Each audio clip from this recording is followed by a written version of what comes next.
അങ്ങനെ ഈ വർഷത്തെ ആദ്യത്തെ ചക്കപ്പഴം കിട്ടി. എല്ലാവർക്കും കിട്ടിയോന്ന് അറിയത്തില്ല. നമ്മുടെ ഇവിടെങ്ങും ഇല്ല കേട്ടോ. പുനലൂർ അങ്ങനൊന്നും ചക്കയില്ല.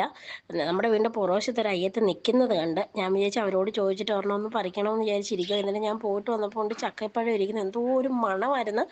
മണം അതുപോലെ തന്നെ രുചിയും ഉണ്ടായിരുന്നു കേട്ടോ. മക്കളും ഞാൻ വന്നപ്പോഴത്തേന് കുത്തിപ്പറിച്ച് സൈഡും എല്ലാം കുത്തിപ്പറിച്ചിട്ടുണ്ടായിരുന്നു. അപ്പം ഞാനതങ്ങ് വെട്ടി ഈ ചക്കയൊക്കെ ഏറ്റവും വലിയൊരു പ്രശ്നം നമ്മൾ മണ്ണെണ്ണ ഉണ്ടെങ്കിൽ തുടച്ചെടുക്കാൻ പറ്റും കേട്ടോ. ഇത് മണ്ണെണ്ണ ഇല്ലായിരുന്നു. ഞാൻ എങ്കിലും വെട്ടിയെടുത്ത് ഈ കൂഞ്ഞൊക്കെ വെട്ടി വൃത്തിയാക്കി വെച്ച്. മക്കളില്ലായിരുന്നു. ഈ വെട്ടിയപ്പോൾ തന്നെ ഞാൻ കുറേശ്ശെ കഴിച്ചുകൊണ്ടേയിരുന്നു കേട്ടോ. പണ്ടൊക്കെയെന്ന് വെച്ചാൽ നമ്മുടെ വീട്, എൻ്റെ വീട് ഇടമണ്ണാന്ന് ഞാൻ പറഞ്ഞിട്ടില്ല. അപ്പോൾ അവിടെയൊക്കെയെന്ന് വെച്ചാൽ ഇഷ്ടം പോലെ ചക്കയൊക്കെ ഉണ്ടായിരുന്നു. ചക്കയൊന്നും ആർക്കും വേണ്ടായിരുന്നു. ഈ ചക്കപ്പഴമൊക്കെ വെട്ടുമ്പോൾ അമ്മാമ്മച്ചി ഞങ്ങൾക്ക് ഓരോരോ തുണ്ട് ഇങ്ങനെ തരുമായിരുന്നു കേട്ടോ.